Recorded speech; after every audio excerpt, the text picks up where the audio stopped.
सैनिक जागते हैं, भारत बाकी सोते हैं। 15 साल के बाद सेवानिवृत्त एक सैनिक यदि नागरिक सेवा में प्रदेश में कहीं योगदान दे रहे हैं तो उनके लिए आज यह सम्मान सड़कों पर ठोकर खाते हैं। डायल 112 जो बिहार सरकार में चालक का संविदा पर काम कर रहे हैं, बरसों खासकर नीतीश कुमार के राजग गठबंधन के सरकार में इन लोगों को नियुक्तियाँ दी गई, वह संविदा की नियुक्ति है। उसी पद पर नियमित नियुक्ति करने वाले आम चालक को सरकारी भत्ता, सरकारी सेवा, सरकारी बीमा, पारिवारिक भत्ता आदि सुविधाएं हैं, जबकि हादसा से लेकर पारिवारिक भरण पोषण के लिए नियमित दैनिक भोगी के तरह काम कर रहे हैं।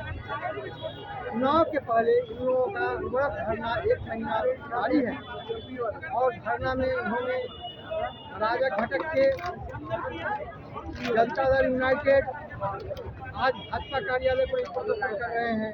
वहाँ भी आश्वासन मिला, आज भी आश्वासन मिला। नागरिक बल के द्वारा, नागरिक सुरक्षा पुलिस कर्मी के द्वारा इन लोगों को बलपूर्वक हटाया जा रहा है। इन लोगों की मांगे अभी तक मानी नहीं गई है, जबकि पिछले दिनों इन लोगों का कहना है कि होमगार्ड की मांग मान ली गई है। तो हम लोग अनवरत जिस निष्ठा के साथ सेवा दे रहे हैं, उस सेवा में नियमित करने में सरकार को क्या आपत्ति है? कितना लंबा समय हो गया बोल धरना देते हुए? पिछले 15 दिनों से हम लोग अपनी मांगों को लेकर के गर्दनीबाग धरना स्थल पे पूरे भूतपूर्व सैनिक डायल 112 के चालक संघ एकत्रित होकर के अपनी बात सरकार के पास पहुंचाने की कोशिश कर रहे हैं, परंतु ये अंधी बहरी सरकार जो है सुनने के लिए तैयार नहीं है। न विभाग का न सरकार का कोई भी आदमी हम लोगों से वार्तालाप करने के लिए आज तक पहल नहीं किया। आज अंत में हम लोग हाथ थक करके और अपनी बातों को रखने के लिए यहाँ तक पहुँचे हैं। पिछले 3-4 दिन पहले हमने जदयू कार्यालय के पास भी अपना बात रखने के लिए एकत्रित हुए थे, परंतु जदयू की तरफ से सिर्फ आवेदन ले लिया गया और ये मौखिक आश्वासन दे करके कि हाँ आपके बातों को सरकार तक पहुँचाई जाएगी, सुना जाएगा और फैसला दिया जाएगा, परंतु आज तक किसी प्रकार का कोई न्याय की बात नहीं हुई, कोई फैसला नहीं आया। सरकार धन का रोना रो रही है या कानूनन अड़चन है? जब किसी प्रकार से बात वार्तालाप हो तब तो बताए। आज तक किसी ने पहल किया ही नहीं कि उन्हें धन की प्रॉब्लम है या किस बात का कमी महसूस हो रहा है। इतने प्रशिक्षित 112 के चालक कदम से कदम मिलाकर बिहार सरकार को मदद 24/7 कर रहे हैं और फिर भी जो है इस परिपक्वता का लाभ सरकार उठा तो रही है, लेकिन उसका क्रेडिट हम लोगों को नहीं देना चाहते। जो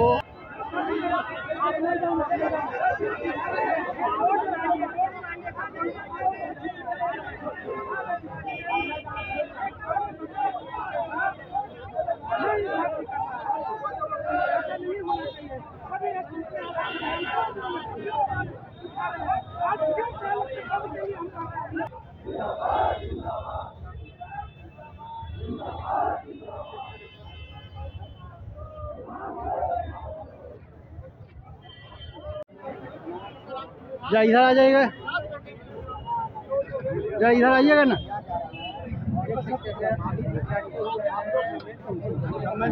सामने रहिए। वीर सैनिकों को आंख में आंसू अच्छा लगता है क्या? सैनिकों को आज तक तो आंसू आया बहुत अफसोस की बात की मांग है क्योंकि फौजी सैनिक ना जाना है, जो सम्मान मिलना चाहिए। जिसके जागने से देश सोता है वो आज इतना हताश क्यों है?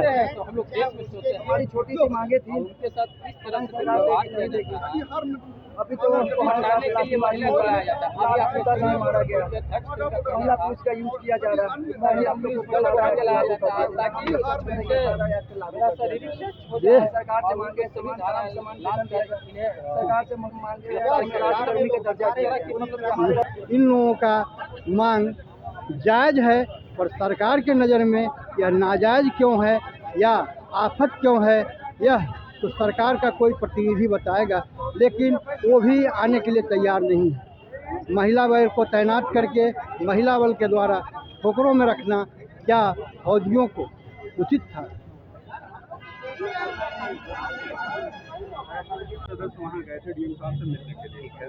डीएम साहब ने हम लोगों की जो मांगे थे वो आवेदन रख लिए।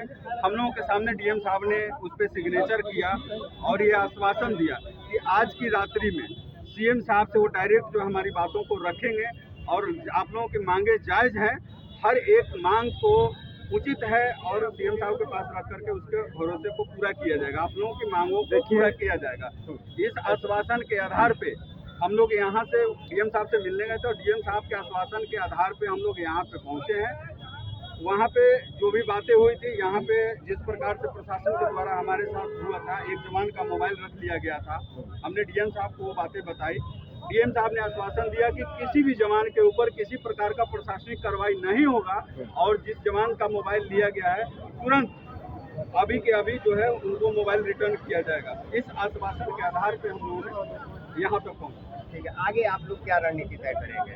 देखिए, आगे की रणनीति सीएम साहब के एक प्रतिनिधि के तौर पे डीएम साहब हम लोगों को बुलाए थे और जब हम उनसे मिले और 100 में 100% उन्होंने आश्वासन दिया कि आपकी मांगे जायज़ हैं और उसके ऊपर 100% विचार किया जाएगा। कल कैबिनेट की मीटिंग होगी, जो भी फैसला होगा। कल सचिवालय के गृह सचिव महोदय से मिलने के लिए बताया गया। हम लोगों को 10 बजे का समय मिला है। हम लोगों के 5 सदस्यीय टीम जो है कल गृह सचिव महोदय से मिलेंगे और कल की जो कैबिनेट मीटिंग है उसके पहले हमारे बातों को गृह सचिव रखा जाएगा और वहां तक रखा जाएगा। चलिए, नमन संवाद घर पटना।